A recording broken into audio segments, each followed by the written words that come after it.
আসসালামু আলাইকুম। কেমন আছেন আপু এবং ভাইয়ারা? আমি তো আলহামদুলিল্লাহ অনেক ভালো আছি। যেখান থেকে ভিডিওটা দেখা শুরু করেছেন একটা লাইক দিয়ে ভিডিওটা দেখতে থাকেন। ও আজকে সকালে উঠে তানজিনাকে ডিম সিদ্ধ করে নারিকেল বাটা দিয়ে পেঁয়াজ বাটা দিয়ে সাদা করে রান্না করে দিছি, ডিমের কোরমা টাইপের মতন আর কি। আর ফ্রিজে ডাল ছিল, তারপর করলা ভাজি, ভাত রান্না করলাম, এগুলা তানজিনাকে দিলাম। দেওয়ার পরে আরও কিছু কাজকর্ম ছিল, এগুলা করতে করতে দেখি 10:30 বেজে গেছে। তো নাস্তা বানার উদ্দেশ্যে রান্না করে যায় দেখি যে ময়দা নাই, আছে অল্প আছে, ময়দা হবে না। তো ওই কারণে প্রাণের স্বামীরে বললাম যে যাও তুমি নিচে যাও, ময়দা নিয়ে আসো।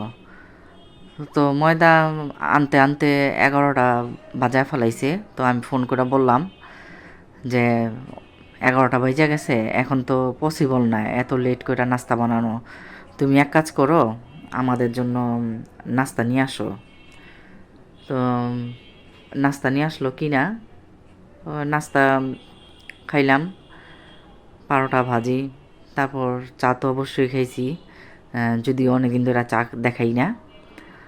তো খাওয়ার পরে দেন টুকিটাকি যেগুলো বের হয় সিঙ্কের ভিতরে, ওগুলা সব একদম ধুইয়া পরিষ্কার করে ক্লিন করে দেন আমি রান্না করতে আসি। কারণ সিঙ্ক আমার ছোট, ওইখানে যদি এত কিছু প্লেট বাটি থাকে, তাও আমি তরকারি ধুবো কাইটা, পেঁয়াজের পানি পুনি বাটির ভিতরে, কাপের ভিতরে, পাতিলের 4 পাতিলের ভিতরে যাবে, এই ধরনের কাজ আমার একদম পছন্দ না। হ্যাঁ, তো অনেক বাসায় অনেক ফ্যামিলি, অনেক বৌজিদেরকে দেখি এই কাজটা করে, যেগুলো সিঙ্কের ভিতরে ভিজা রাখে, পেঁয়াজের পানি, মাছের পানি, মাংসের পানি ঢালতাছে। এগুলা কাজ আমার একদম পছন্দ না। হ্যাঁ, মানে বিবাহিত শুরুর দিকের জীবনটা ছোট ছিলাম, কিন্তু মাথার মধ্যে একটু হইলেও বুদ্ধি ছিল যে এই সব কাজ করা যাব না, কাজ সুন্দর করে করতে হবে, তাই না?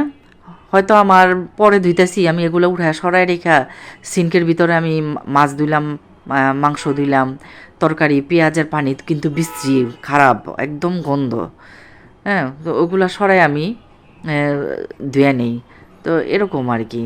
তো আজকের অনেক ঘন করে ডালটা রান্না করলাম, আর খুব যত্ন করে বাগার দিলাম, একটু হলুদের গুঁড়া, একটু মরিচের গুঁড়াও দিছি বাগারটার মধ্যে।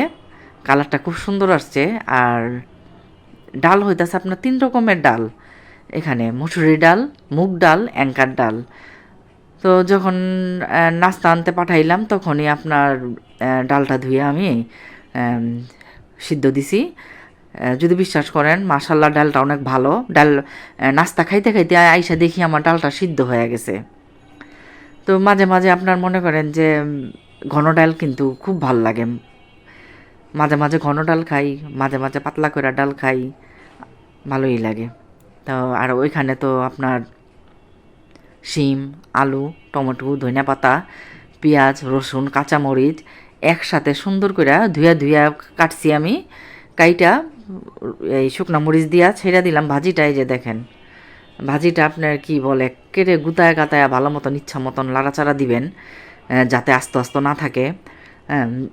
যত আপনি এই নাড়াচাড়া করবেন, গুতায় গাতায় দিবেন, ভাজিটা অতই টেস্ট হইব, অতই মজা লাগবো খাইতে। আর চায়া চায়া থাকলে কিন্তু ভাজিটা মজা লাগবো না।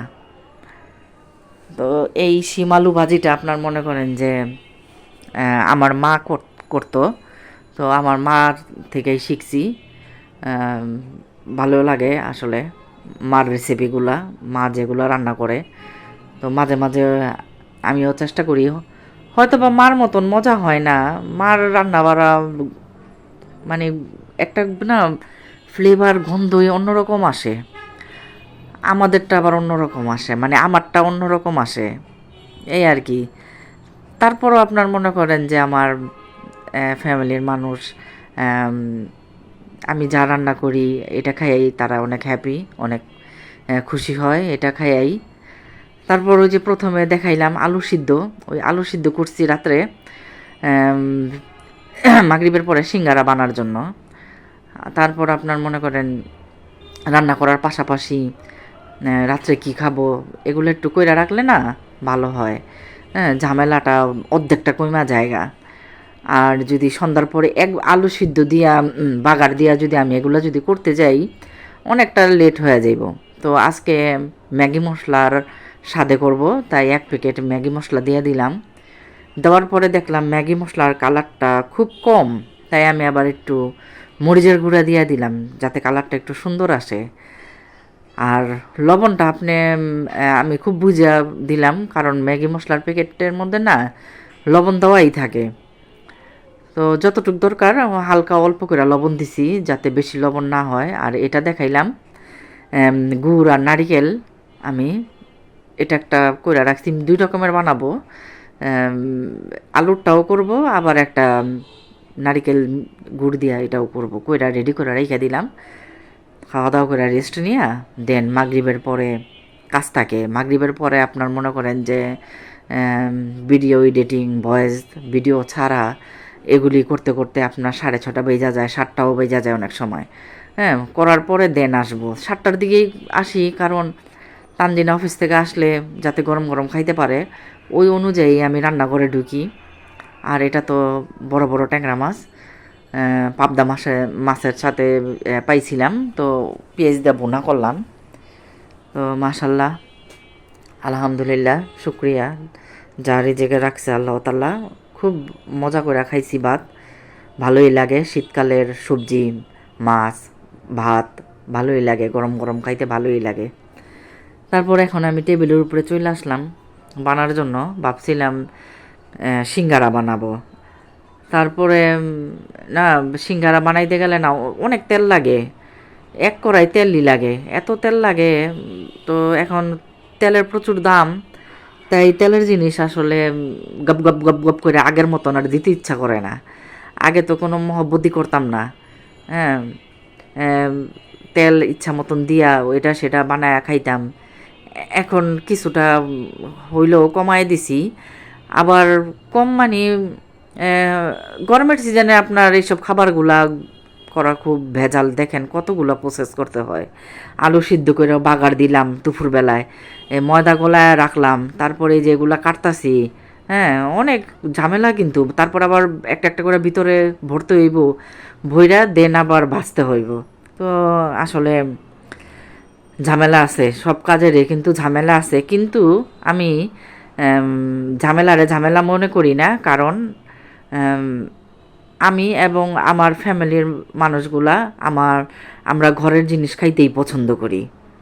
তাই যত কষ্ট হোক আর যত ঝামেলাই হোক, একটু ম্যানেজ করে, একটু সিস্টেম করে আমি কাজকর্মগুলা গুছায় কইরা রাখি আগের থেকেই। দুপুরবেলায় অর্ধেক, মাগরিবের পরে অর্ধেক করি, যাতে আমার ঝামেলার না মনে হয়। আসলে মনে হয় না, কষ্টই আছে, বাট কষ্টটা লাগে না। একসাথে সব করি না, তো অর্ধেক কাজ তো করে রাখছি দুপুরবেলায়, ওই কারণে। যাই হোক, তো প্রথম কিছু ঢুকাইলাম মিষ্টি, নারিকেল গুড়েরটা পুর, আর এখানে আলু দিয়া এভাবেই কইরা ফেলাইতেছি, সিঙ্গারা বানাইতে চাইছিলাম। যাই হোক, তো এভাবেও অনেক মজা হয়েছে, কি বলবো, বাসার সবাই খায়া দোনোটাই পছন্দ করছে। আর ময়দা আপনার বেশি করে তেল দিয়া লবণ দিয়া সুন্দর করে মাখায় রাখছিলাম, তো ক্রিস্পি হয়েছে। আর আমি তো এখানে আসতেই পারি নাই, কা আমি প্রাণের স্বামীকে বলছি যে আমারে ভাইজা দাও, আমি এগুলা বানাই। তো প্রাণের স্বামী আমাকে ভাইজা দিতেছে। আর আমি এগুলা এখনই দেখতাছি, ভয়েস দেওয়ার টাইমে আমি দেখতাছি যে কিভাবে কয়টা ছাড়ছে, কিভাবে বাঁচতাছে। আমিও আপনাদের সাথে সাথে এখনই দেখতাছি, কারণ আমি তো টেবিলে কাজ করতেছি, ভৈরা ভৈরা দিতাছি। এক ব্যাচ বাঁচা হইলে আবার আরেক ব্যাচ দিব, এই আর কি। তো ফার্স্টে আপনার এই মিষ্টিটাই দিছে। তো ভালো লাগে শীতকালে আসলে। যতই বলি তেলের জিনিস খাবো না, তেলের জিনিস খাওয়া বাদ দেয়া দিব, আসলে লাইফ থেকে গরুর মাংস আর তেলের জিনিস, পোলাও, রোস্ট, এগুলা আসলে ট্রেডিশনাল খাবারগুলা লাইফ থেকে মনে হয় বাদ দিতে পারবো না। তো যাই হোক, যেরকম বাঁচতে পারছে প্রাণের স্বামী বাঁচতেছে, যেহেতু আমি কাজ করতেছি। তো এদিকে তাফসিরও কাছে হেল্প করে দিতেছে, সাথে সাথে আইনা দিতেছে। তিনজনে খুব ব্যস্ত হয়ে গেছি গা। যাই হোক, আমি ভাজলে হয়তো আরেকটু সুন্দর করে বাঁচতে পারতাম, এই আর কি। তো যাই বাচ্ছে, ধন্যবাদ প্রাণের স্বামী তোমাকে। তো ধন্যবাদ দিয়ে দিলাম ভিডিওর মাধ্যমে। তো আজকে আমি বিদায় নিয়ে নিই। আল্লাহ হাফেজ, ভালো থাকেন, সুস্থ থাকেন, কেমন?